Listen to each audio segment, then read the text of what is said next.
Halo semua, Assalamualaikum, selamat sore. Hari ini kita istimewa, kita akan diskusi dan bincang-bincang sama Mang Amsi ya. Jadi Mang Amsi ini sahabat saya, teman saya ya dari tahun 2017. Kita sama-sama sering ngobrol soal saham dan hari ini kita berkesempatan untuk eh, berbincang-bincang sama Mang Amsi mengenai membangun generasi investor muda ya. Ini menarik banget karena selama ini kan kalau kita bicara saham, kalau kita bicara saham mungkin kita ngomonginnya ke orang-orang yang sudah senior atau mungkin mereka yang sudah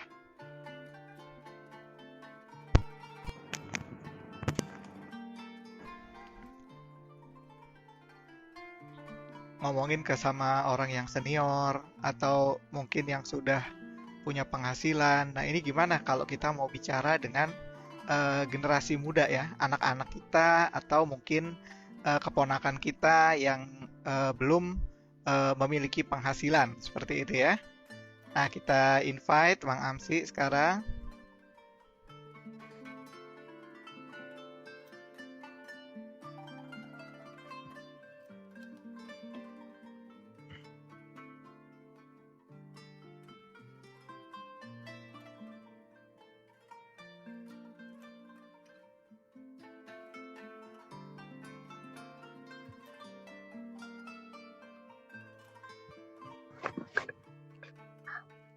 Assalamualaikum Bang Amsi.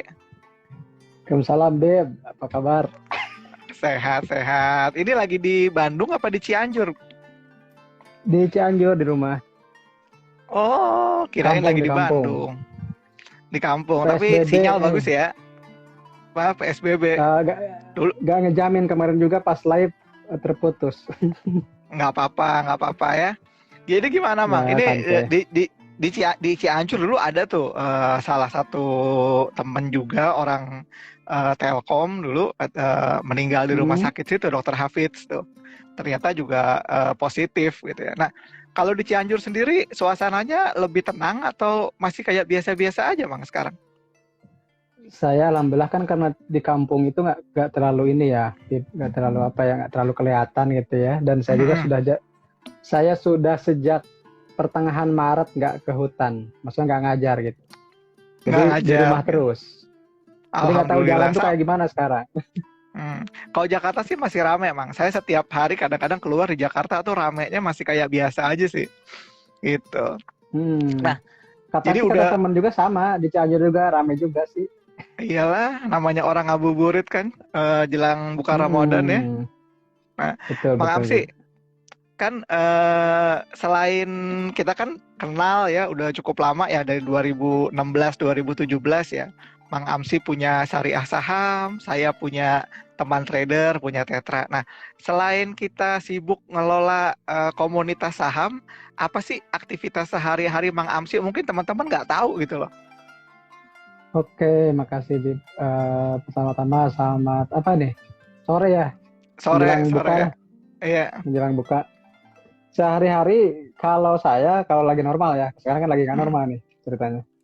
Kalau lagi normal saya ngajar, saya guru di madrasah di tadi dari sini sekitar dari rumah sekitar 70 kilometer lah ke arah Oh, pantai ya.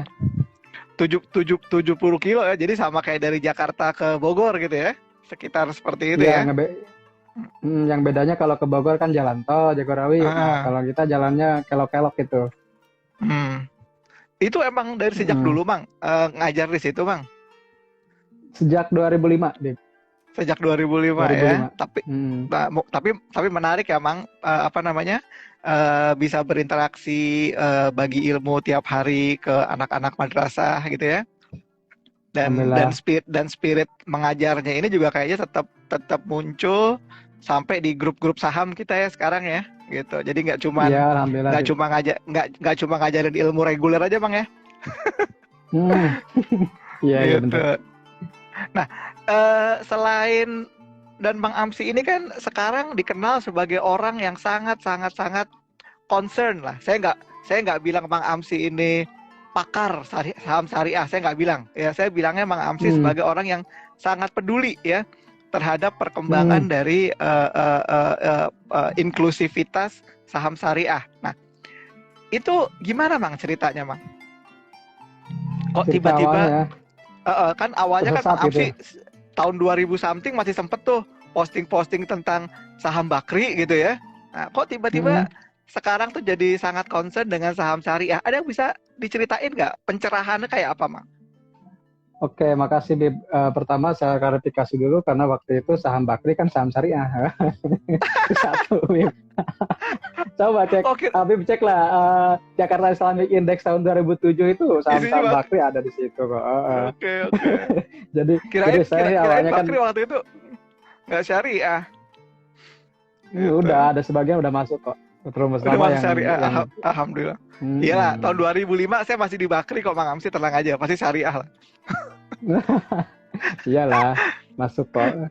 Jadi Iya. sih sebenarnya tadi karena kan saya sebagai guru ya, guru Mm-mm, kemudian waktu itu saya kan kebetulan gurunya diangkat tuh, ditugaskan nih mm-mm, dari pemerintah ya.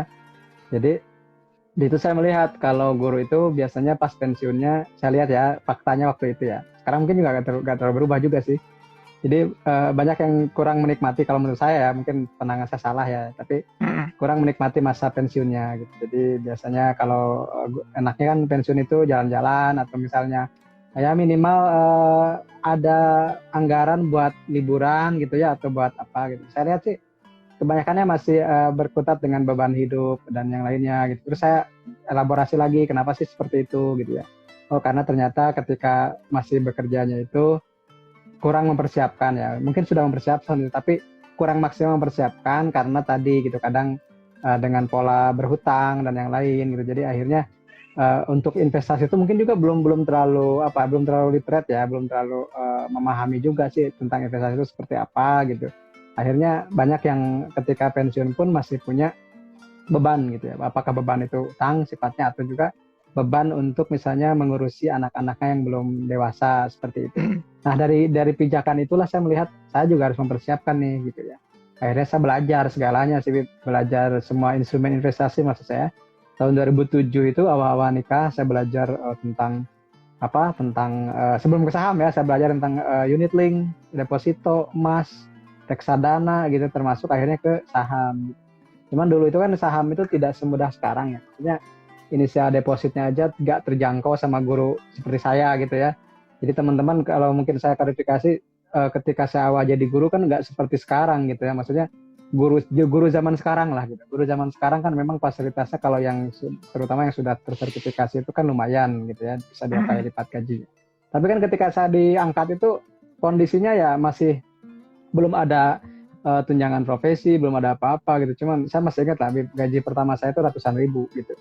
Ratusan Mm. ribu dengan nilai emas waktu itu sekitar 200 atau 150 ribu per gram ya. Jadi takarannya cuma 3 gram lah gitu ya. 3 gram Mm. emas gitu. Jadi artinya kalau kalau sekarang mungkin sekitar berapa? 2 jutaan lah gitu. Dan itu masih di Mm. bawah UMK kalau sekarang. Jadi kalau misalnya untuk memulai investasi di saham waktu itu saya kira belum cukup lah. Uangnya juga perlu Mm. nabung banyak gitu. Nah, Mm. akhirnya ya saya kan berusaha lah untuk bisa belajar. Akhirnya kita belajarnya googling aja karena kan jauh lah untuk ikut edukasi. Dulu gak semarak sekarang lah. Kalau sekarang Mm. kan bisa belajar saham di mana aja ya, termasuk di Iya. sahamologi itu bisa belajar gitu. Mm. Kalau dulu kan enggak gitu ya. Dulu saya masih ingat belajar saham itu pakai forum detik.com. Nah, di situ kan Mm. banyak lah. Seperti Atau apa. itu Kemudian apa juga namanya Yahoo Group, Kasku, Yahoo Group milis. milis dulu Atau ya. di ini klub saham dulu ada klubsaham.com Mm. gitu bentuknya dulu masih forum-forum kayak gitu lah belum seramai sekarang gitu kan dan itu pun masih jarang ya. Nah setelah lama 2007 itu kan muncul DES tuh, Mm. daftar efek syariah. Jadi daftar efek syariah itu kan mendahului isi ya.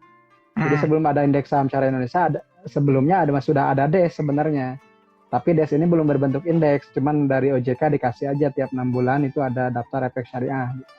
Nah, di situ saya mulai dari situ juga saya sudah mulai memilih yang saham syariah gitu. Cuman karena belum ada SOTS kan waktu itu kadang aja nggak ngelihat daftar itu kan masuk itu ternyata bukan syariah kan seperti itu. Kalau sekarang SOTS kan tuh sudah ada. Syariah Online Trading System ya. Kalau sekarang kan udah Mm. ada itu. Dulu kan Mm. enggak ya. Jadi kita kadang ya juga nggak tahu juga gitu kan karena kalau nggak lihat list Kalau nggak lihat list yang sudah di print, saya tuh dulu ditempelin lah di wallpaper, bukan wallpaper tuh, di dinding triplek rumah saya tuh Mm-mm. ditempelin tuh semua semua daftar sahamnya itu, karena takut salah beli gitu. Kalau Mm-mm. sekarang kan nggak usah, tinggal ada sistemnya yang mengatur itu. Jadi itu mungkin awal Mm-mm. perkenalan saya dengan saham. Dan 2008 ya seperti Habib tahu lah seperti gimana ya. Waktu itu masih belajar dan masih suka ikut-ikutan kayak orang gitu. Biasalah pemula itu kan sukanya gitu. Yang rame apa gitu kan ikut gitu. Ternyata yang Mm-mm. rame ya akhirnya rame juga ininya ambiarnya gitu. Mm-mm. Itu. Mm-mm. mm, Oke, Bang Amsi kan selain tadi ya concern terhadap saham syariah, saya lihat juga ini kan Bang Amsi concern terhadap parenting dan investasi. Sebenarnya apa sih Mas, Bang, benang merahnya antara parenting sama investasi ini, Bang? Oke, kalau ini saya agak pakai dalih dikit ya biar kelihatan Mm-mm. itu syariahnya Mm-mm. bahasa Arabnya ya. Cuma saya nggak pakai sorban, sayangnya ini aja.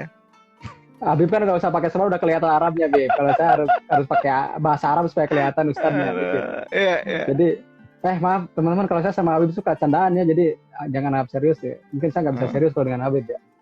Jadi tadi kalau kenapa nggak benang merahnya di mana gitu. Kalau Habib pernah baca mungkin ya di Quran gitu, dan saya sudah hatam berapa kali deh. Itu kan ada ayat surah An-Nisa ayat 9 gitu. Itu Mm. sering saya ungkapkan gitu kan. Waliyahsal ladzina law taraku min khalfihim dzurriyyatan di'afan khaufu alaihim. Hendaklah takut seseorang itu meninggalkan generasi yang lemah gitu ya.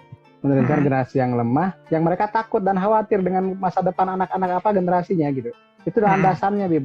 Jadi Mm. seorang mukmin, seorang muslim itu hendaknya takut meninggalkan generasi yang lemah, itu satu landasannya. Kenapa? Lemah itu lemah secara akidah, lemah secara pendidikan, dan lemah secara finansial. Nah, kenapa lemah? Kalau lemah secara akidah dan secara pendidikan, saya kira orang banyak yang mengantisipasi itu ya. Kan banyak tuh sekolah-sekolah Islam atau apa gitu, pesantren itu Mm. udah banyak. Tapi ketika yang mengantisipasi lemah secara finansial, nah ini kadang orang butuh pengalaman atau pengamalan gitu kan, seperti itu. Nah, Mm. disitulah saya mulai berpikir tentang itu gitu. Uh, Habib dulu ketika zaman Orde Baru, saya tahu ya, saya kan kolonial ya, Habib di kolonial kayaknya. Itu ayat itu biasanya digunakan untuk ayat keluarga berencana kalau waktu itu. Saya ingat nggak? Mm. Kan kalau Mm. misalnya, jangan terlalu banyak anak, nanti takut generasinya lemah gitu kan. Itu dalilnya itu biasanya. Iya, Dalilnya itu, An-Nisa ayat 9. Nah kalau sekarang yang lebih relevannya, ayat tersebut lebih kepada tadi, bagaimana orang tua itu mempersiapkan minimal dirinya sendiri ya, dia tidak mm. membebani orang lain, membebani anak-anaknya, dan juga anak-anaknya pun mandiri secara finansial nantinya gitu. Kenapa? Karena mereka sudah Mm. punya mindset bahwa hidup itu harus mandiri, bermanfaat buat diri sendiri dan bermanfaat buat banyak orang, dan tidak menjadi beban. Karena itu kan dipesankan hadis Nabi ya. Jadi wala takun kalan alan nas gitu. Jangan sekali-kali kamu menjadi beban bagi orang lain. Kemudian Betul. di hadis lain juga, ketika ada seorang yang ingin mewasiatkan hartanya lebih dari sepertiga, kemudian Rasul menegurnya, gitu kan, jangan mewasiatkan harta lebih dari sepertiga, karena kamu meninggalkan ahli waris dalam keadaan kaya atau berkecukupan jauh lebih utama daripada kamu meninggalkan keturunan dalam keadaan miskin. Mm. Jadi Al-Quran dan hadis yang kita anggap sebagai Tuntunan hidup lah. pusaka, tuntunan hidup kita. Saya misalnya sebagai muslim ya, ini mungkin saya sebagai muslim, itu sudah menggambarkan atau menggarisbawahi bahwa pentingnya mempersiapkan keturunan yang kuat secara iman, kuat secara pendidikan, dan kuat secara finansial. Gitu. Terlebih lagi ketika kita pelajari lagi, kita elaborasi lagi, ayat terpanjang di Al-Quran, Al-Baqarah nomor 2, ayat 282, yang hampir satu penuh halaman itu, 28 kalimat menurut ahli ulumul Quran, itu tidak bicara tentang perintah sholat, tidak bicara tentang perintah zakat, tidak bicara tentang perintah ubudiyah, gitu, tapi bicara tentang muamalah transaksi gitu. Dari Mm. awalnya juga udah begitu kan, ya ayyuhallazina amanu, wahai orang beriman, idza tadayantum bidainin, jika kamu berutang, melakukan saling transaksi utang piutang, ila ajalin musamma, sampai waktu yang sudah ditentukan, faktubuh, maka tulislah transaksi. Mm. Dan keterangannya di situ ada tambahannya, kalau misalnya tidak ada saksi bagaimana dan seterusnya, banyak sekali di situ. Jadi Mm. ini seolah menyiratkan bahwa Al-Quran pun gitu ya, menganjurkan kepada orang beriman itu untuk mempelajari skema dan mempelajari akad transaksi. Nah disitulah Betul, saya Bang. melihat bahwa ini penting sekali gitu, menanamkan kepada saya, keluarga Mm. saya, anak-anak saya, bahwa Islam itu atau misalnya kita sebagai Muslim itu harus mandiri. Betul. Harus mandiri secara ekonomi, mandiri secara finansial. Kenapa? Karena pada akhirnya kalau kita mandiri secara finansial, pertama tidak menjadi beban orang lain, kedua lebih banyak memberikan manfaat buat banyak orang. Setuju, Mang. Itu mungkin, Bib. Ya, ini juga mungkin yang selama ini kalau dulu zaman saya masih kuliah di Bandung itu ada dua prinsip kan, Mang ya.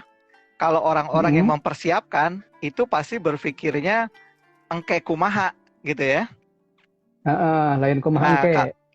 Lain kumaha engke entar aja. Nah, itu orang-orang yang betul-betul dibilang kita kan nggak boleh menjadi orang yang mempercayakan udah deh nanti aja kita lihat ke depannya kayak gimana, tapi harus mempersiapkan. Nah, ini sebenarnya perintah dari agama juga supaya kita memang mempersiapkan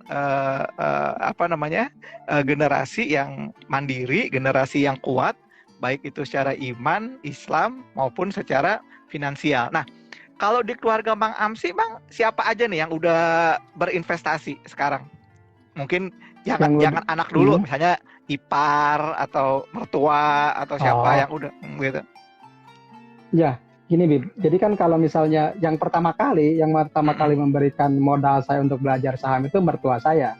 Gitu. Karena beliau bisnisnya di properti ya. Kemudian bapak ibu mertua gitu ya. Kemudian juga setelah itu adik-adik saya semuanya sudah punya akun gitu. Kemudian orang tua saya juga kan, tapi kan karena orang tua itu katakanlah sudah sepuh, dia tidak mungkin misalnya mengelola sendiri, akhirnya kan dititipkan di saya misalnya, tapi uangnya uang mereka gitu ya. Kemudian juga misalnya yang jelas ya pastilah istri saya, anak-anak saya, kemudian juga saya juga sering tetangga saya kalau ada yang mau belajar ya saya ajarkan seperti itu, karena kan kata Habib lah, lisanul hal afsahu min lisanil maqal gitu kan. Dakwah dengan contoh, dakwah dengan bukti lebih itu bagus, jauh lebih efektif ketimbang ngajak dengan ngomong gitu. Betul. Kayak orang lihat aja misalnya kenapa sih kita lebih tenang sih menghadapi krisis gitu, kita kok masih senyum-senyum, masih ketawa-ketawa gitu ya.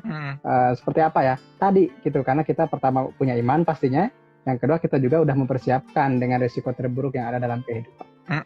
Nah, sekarang Bang Amsi anak ada berapa? 4 ya? Baru 4, Bib.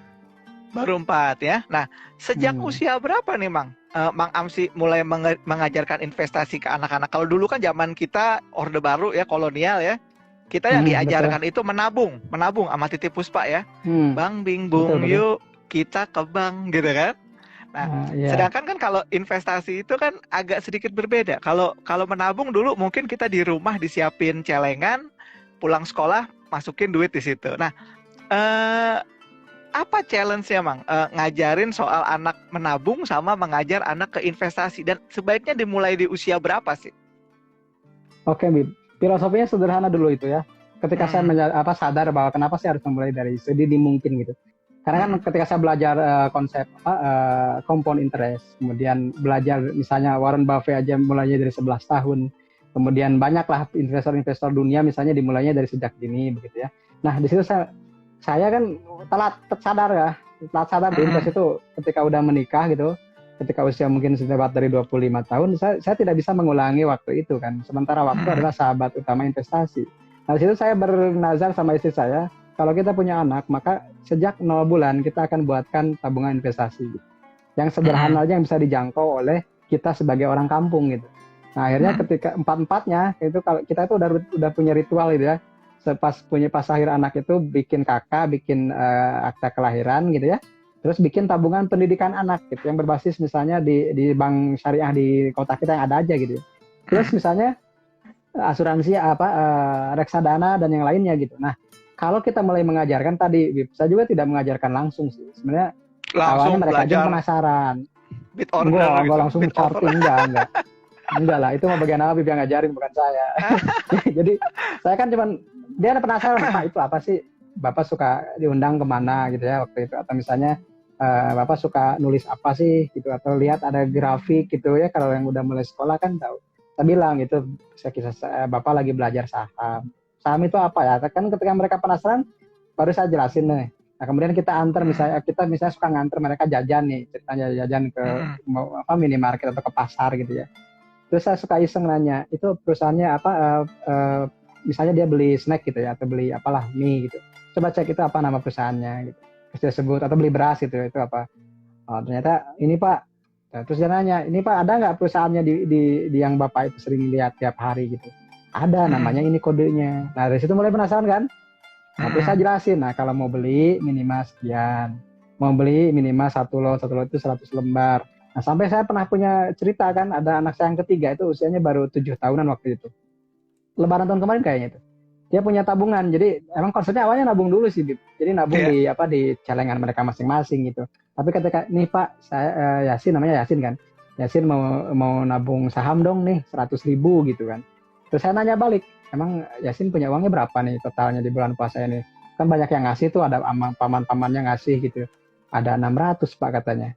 Oh kalau gini, kalau misalnya 500.000, kalau kira 100.000 ditabungkan kan, kalau yang 500-nya mau disimpan di mana? Mau disimpan di celengan aja. Terus saya candain, kalau di celengan nggak nambah-nambah tuh uangnya, mendingan dibeliin saham. Kemarin kan saya lihatin kakaknya, namanya Alfat kan. Kemarin kan AA juga beli saham ABCD itu lumayan udah naik. Mau nggak ya sih mau masuk di situ? Dia ambil, akhirnya balik lagi ke kamar, kemudian ambil ini Pak semuanya aja nih. 500 aja deh semua di storekan, yang 100-nya buat cadangan jajan aja sebulan ini kan. Seperti itu. Jadi saya sih tidak pernah langsung mengajarkan nih, tapi mereka aja yang penasaran. Akhirnya sampai sekarang ya, kalau mereka punya uang lebih dan menyisihkan dari jajannya itu, nih Pak nyimpen nambahin buat saham yang dia pegang misalnya apa gitu ya, seperti itu. Ya memang betul juga sih. Berangkatnya memang pertama bagaimana dia mengumpulkan uangnya dulu untuk modal, kemudian setelah modalnya sudah ketemu, baru diajak mengenali bahwa membeli saham itu adalah membeli perusahaan. Kayak tadi Mang Amsi cerita ya, Betul.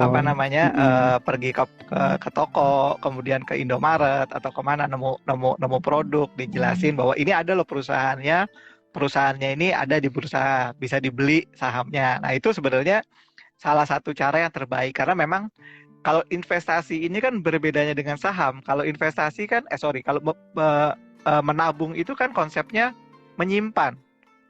Kalau saham ini kan investasi, konsepnya membeli instrumen, jadi jual beli, betul. Jual beli gitu kan. Jadi sebenarnya justru ini juga sudah menumbuhkan generasi pedagang sejak kecil kan ya.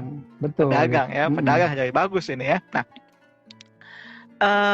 ya memang sih kita nggak berharap anak kita terus bisa buka rekening mandiri, atau misalnya bisa jual beli sendiri. Nah itu mungkin prosesnya, mungkin kalau dia mungkin sudah umur 17 mungkin udah bisa sendiri ya, kalau udah punya IKTP dan lain-lain. Nah apa sih Mang kira-kira Mang tantangan kita sebagai orang tua untuk menanamkan dan mengajarkan investasi kepada keluarga, khususnya ke anak-anak? Kadang-kadang kan anak-anak kayak anak saya, contoh lah, anak saya tiap bulan nggak minta duit, dia mintanya koin buat game gitu kan.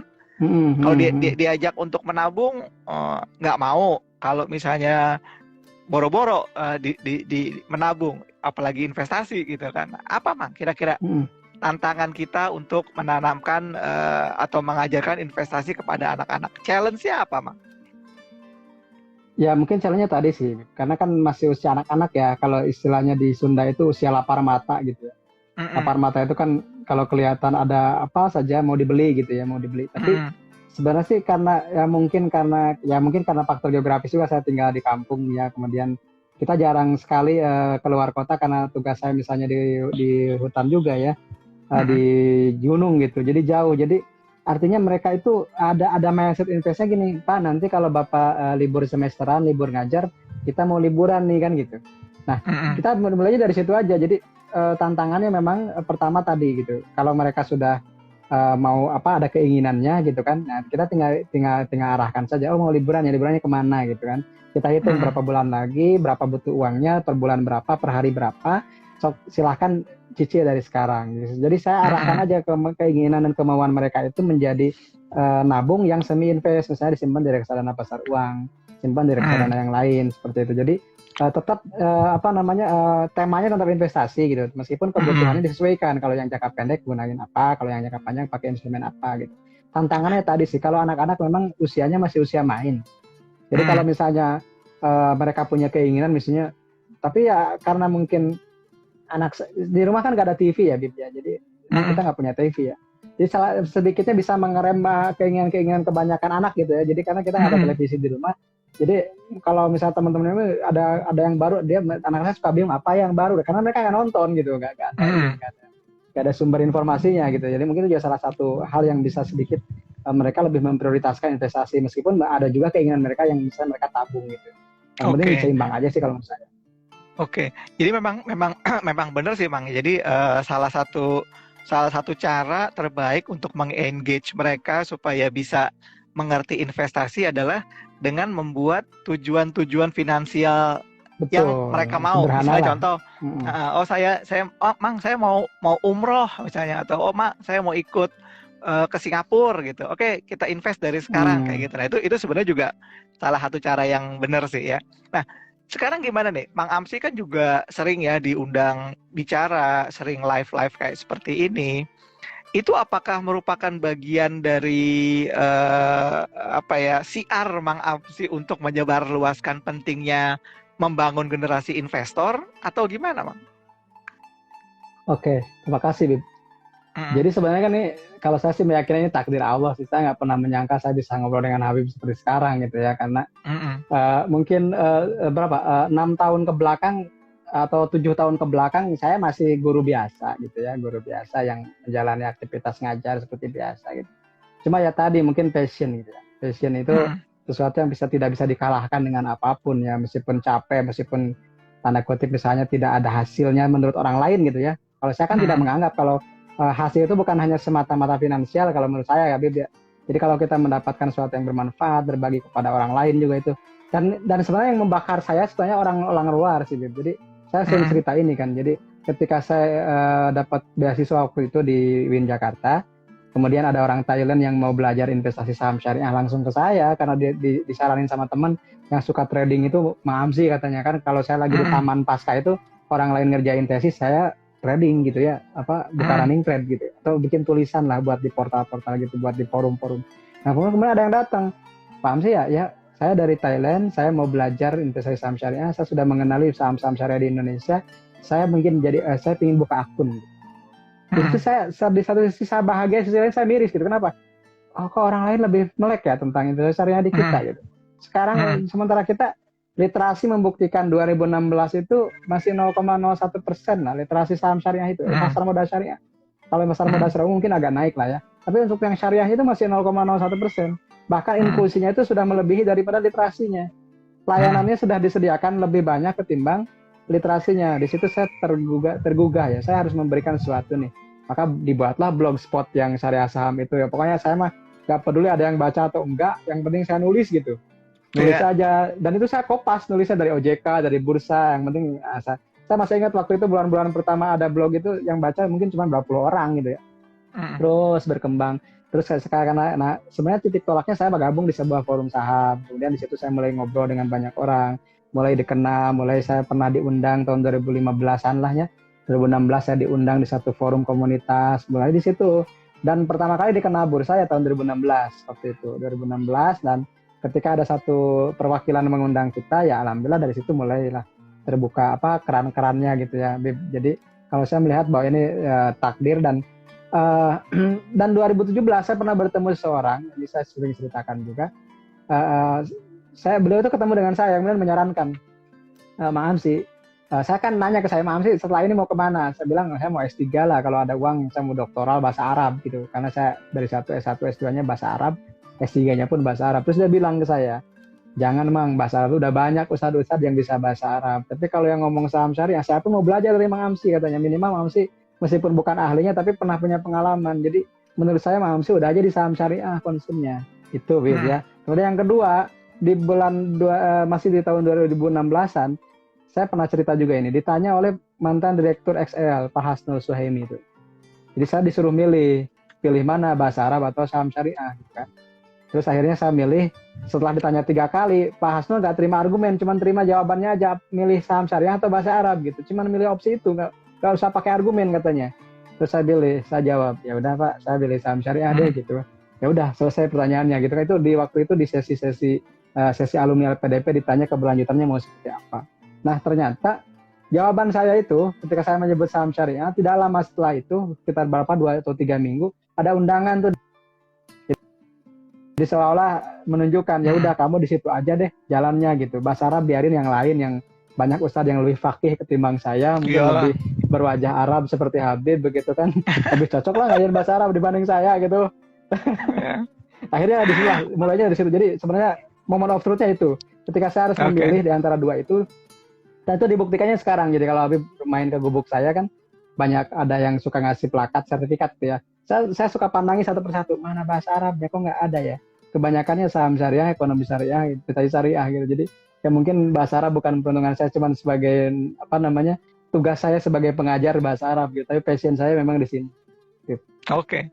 Bang Amsi, ini terima kasih banget loh Bang Amsi udah bergabung, udah ngobrol-ngobrol, banyak hal yang bisa Sahamologers ini pelajari dari diskusi ini.